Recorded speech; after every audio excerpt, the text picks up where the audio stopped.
Welcome to Hard Talk. I'm Stephen Sacker. How grave is the risk of Pakistan spiralling into political and security chaos? Terror attacks continue to impose a heavy toll, whilst the nation braces for a potentially destabilising election season. And at the heart of the political turbulence, my guest today, former Prime Minister Imran Khan, currently facing close to 200 charges which threaten his PTI party's ability to mount an electoral challenge. Has Pakistan's populist political star been outmanoeuvred by the generals who once backed him?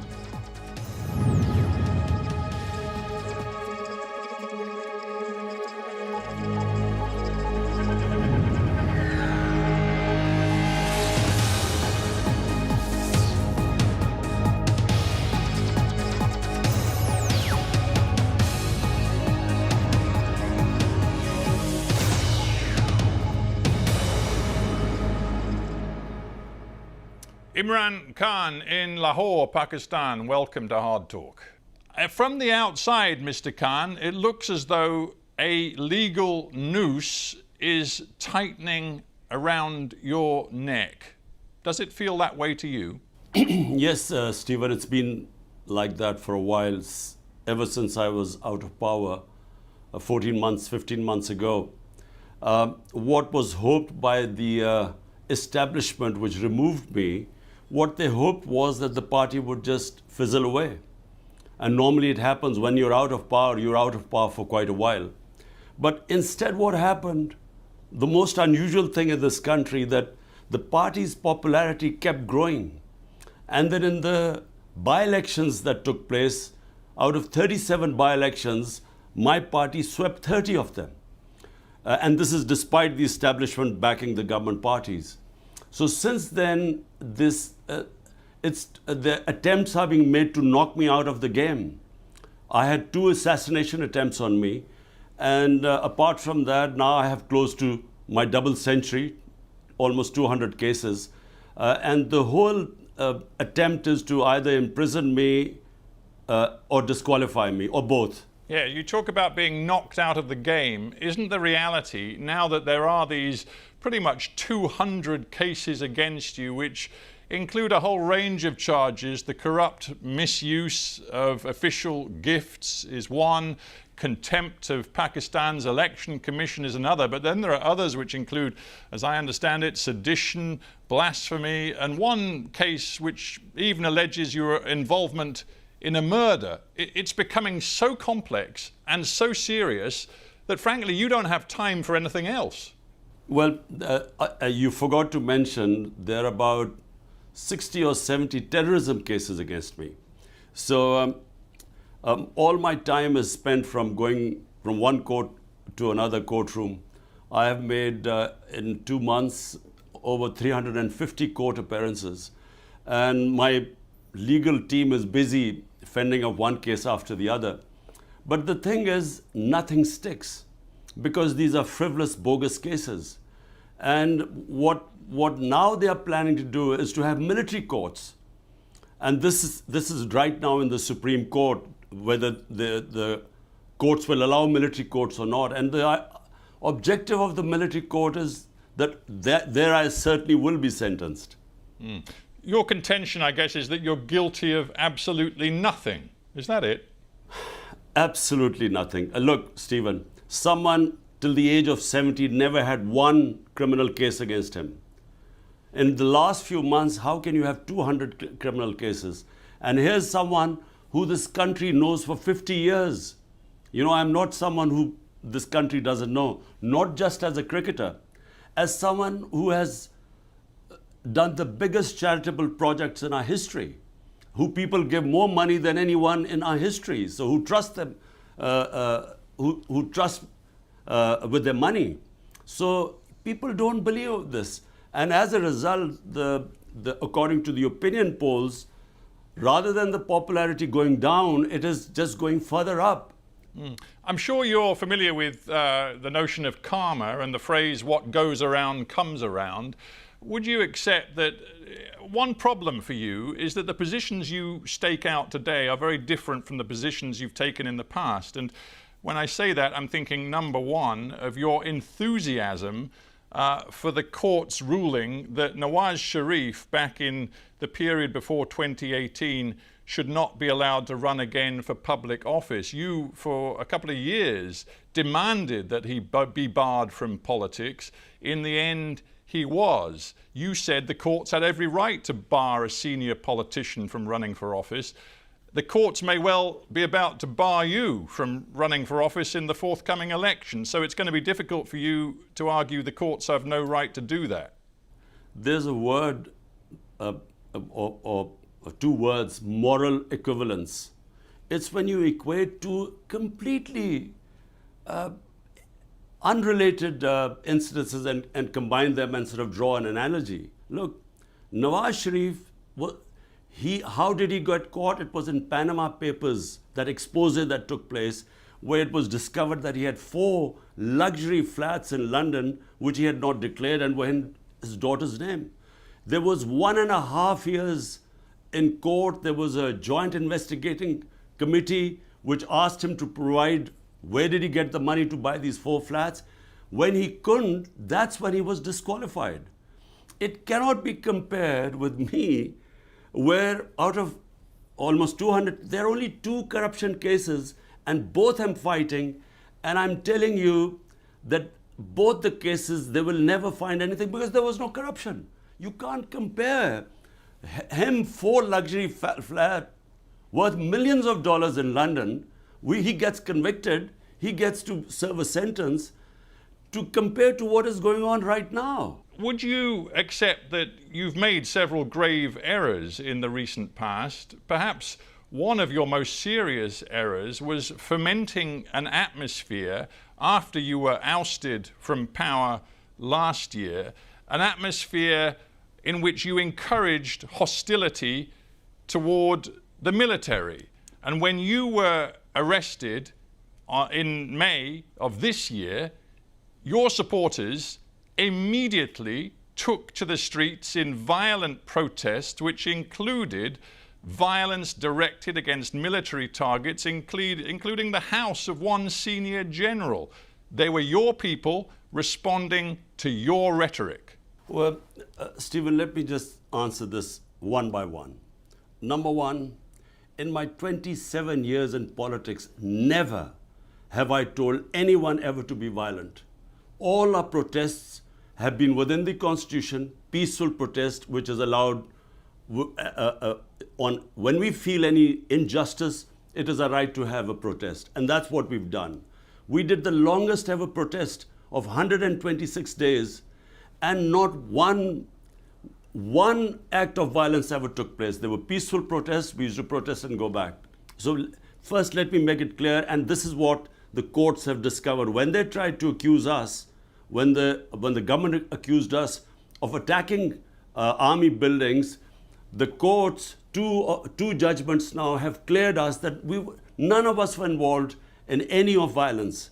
We believe that there should be independent investigation into just four places where the violence took place. But hang on, did you not think for a moment, knowing Pakistan as you do, the polarized feelings amongst your people, did you not think for a moment it was irresponsible of you in the months running up to May 9th of this year to be accusing the military of essentially running a puppet government, of launching a coup d'etat, of taking over Pakistan and completely undermining its democracy? Did you not for a moment think that that might lead to trouble?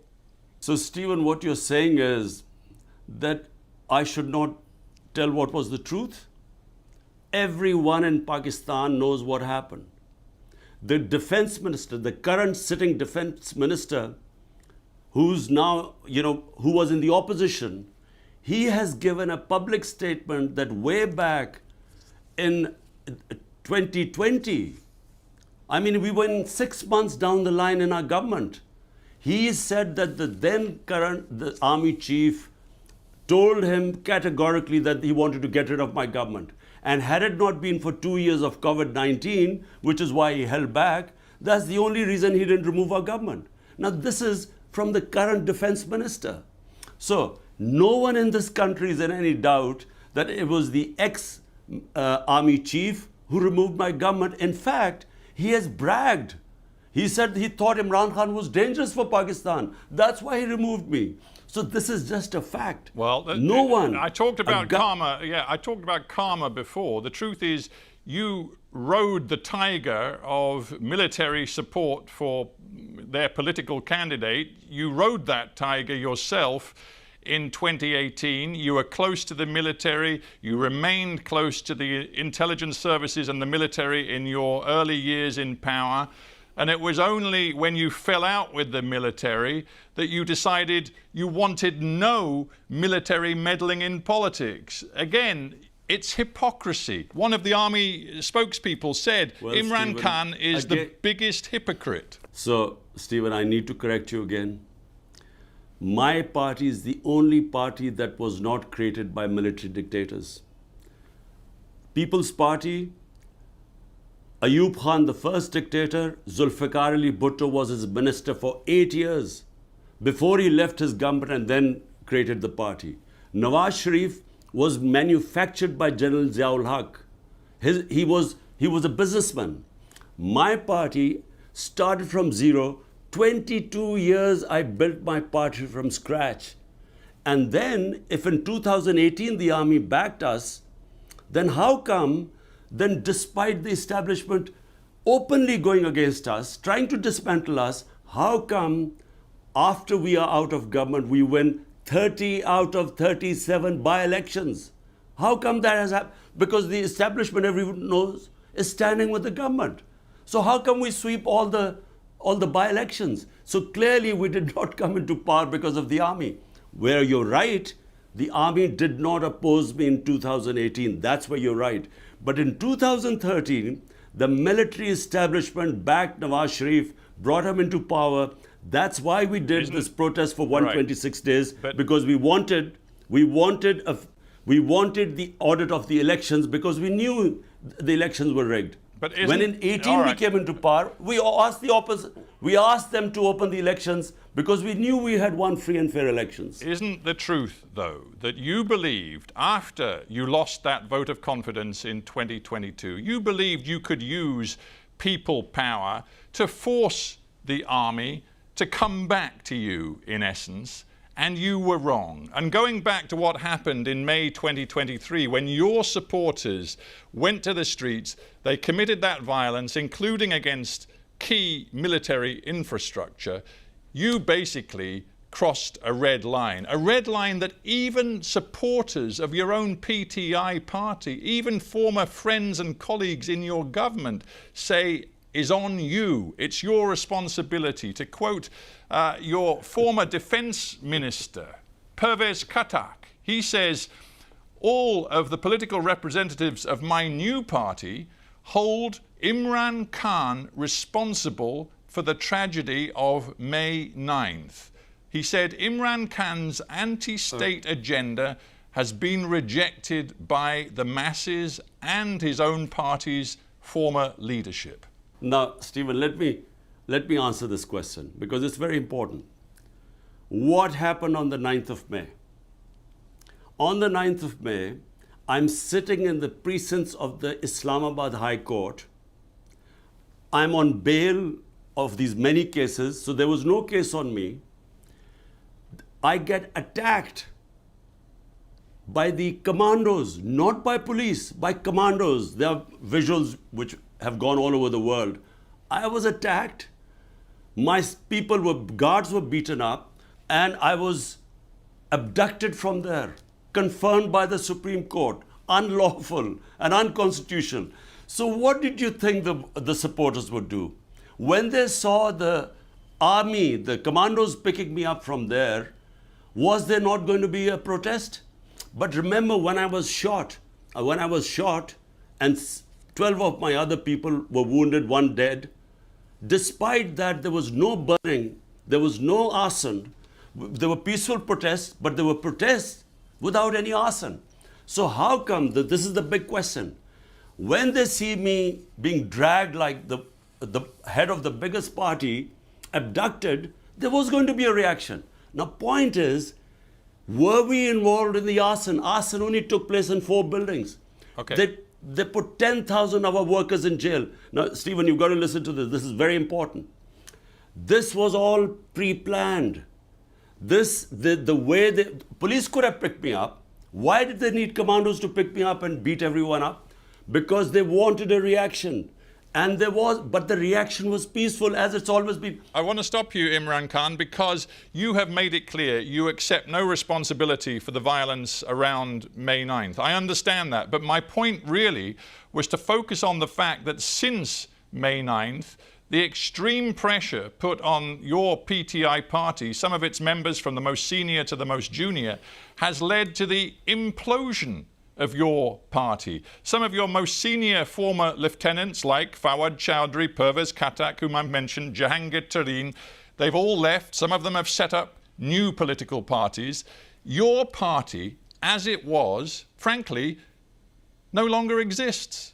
If my party doesn't exist, why don't they announce elections? Why did they run away from the elections stipulated by the Constitution, announced by the Supreme Court on the 9th of May in 60% of Pakistan versus Punjab? They ran away from the elections. Now they're trying to run away from the elections in October. So if my party is finished, they shouldn't be worried. The problem is the party is intact. They have tried everything. They have put 10,000 of people in jail, including women, never done before, peaceful protesters. And worse, they have put people through torture. We've faced custodial torture. It's never happened in the history of this country. And under pressure, some people have left, but the vast majority of people are in hiding today in Pakistan. All my senior leadership, which is not arrested, few of them have defected. The rest are in hiding. My workers are in hiding. I am the only one with 1 or 2 other guys who are not in hiding, but we are more or less house arrested. But that's the point. So, that's the point. I mean, Hang on. We don't have much time. Let's go on. keep some brief questions and answers. Fawad Chowdhury, who we've had on this show, who was very loyal to you, but now has quit politics, saying he can't work with you anymore. He said the other day, you, Imran Khan, have to find a way to build bridges to the mainstream politicians. And he even mentioned Nawaz Sharif. He said the country is on the brink of a terrible crisis. And it's incumbent upon you to put your own interests aside and reach out to Nawaz Sharif and others. Are you prepared to do that? The fact that the country is on the brink of a major disaster is true. We really are heading what I feel are the dark ages, because we basically have an undeclared martial law in Pakistan.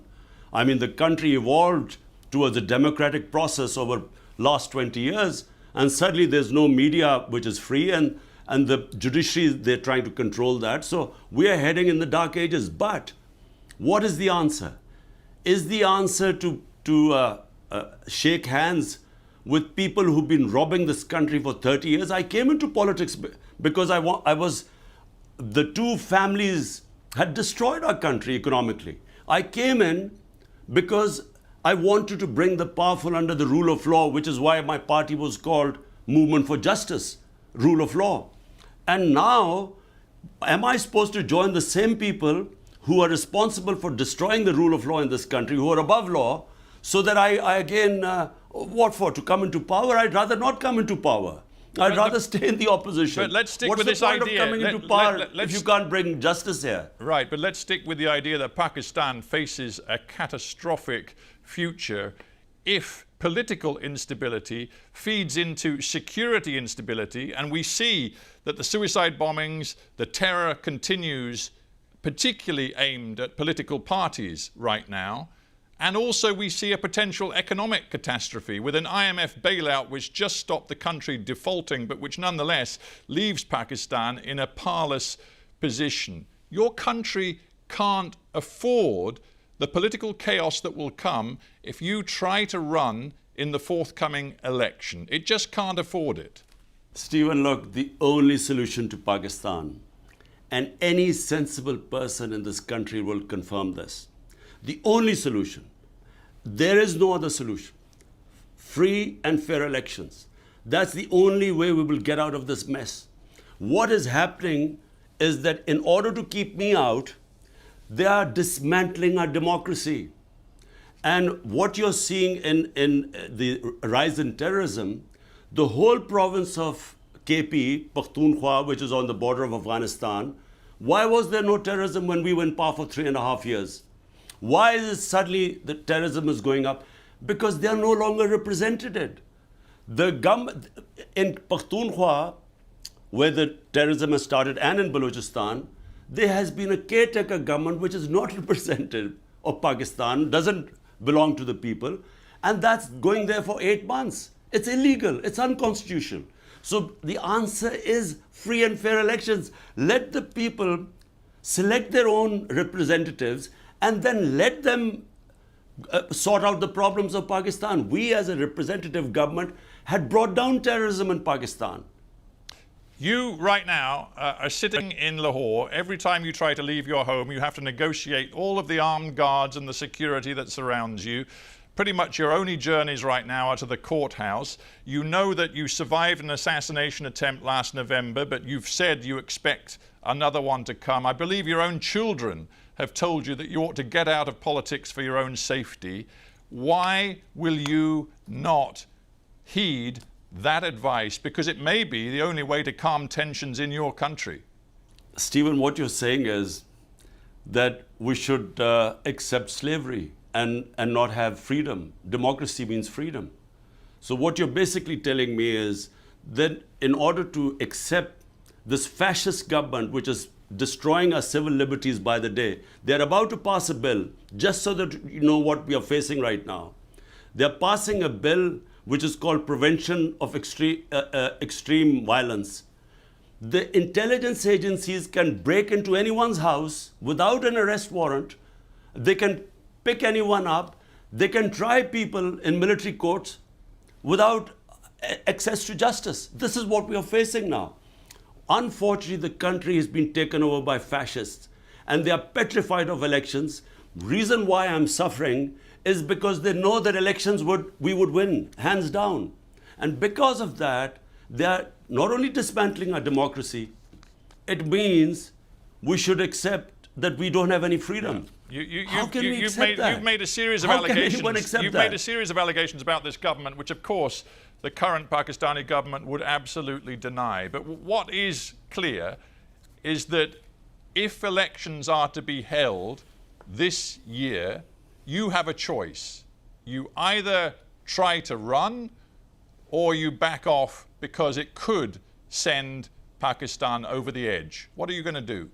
What will save Pakistan are free and fair elections. Stephen, make no mistake about it, because that will give it political stability, a government backed by a public mandate. If it comes in for 5 years, will give us political stability, and that will then give us economic stability. At the moment, there is no political stability and the economy is just tanked. And this terrorism is an offshoot. Right. When there's no representation of people, when they are being ruled by a center which has no idea how to deal with things as things deteriorate. So look, what you're basically saying is that I should just leave these guys alone and, look after myself. So it's easy for me. All I have to say is that, look, I'm going for a holiday to London to see my boys, and life is easy for me. But look, I am the first generation of Pakistanis which grew in an independent country. My parents grew up in colonial India. So we value our freedom. Imran Khan, we have to end there. Thanks very much for joining me on Hard Talk.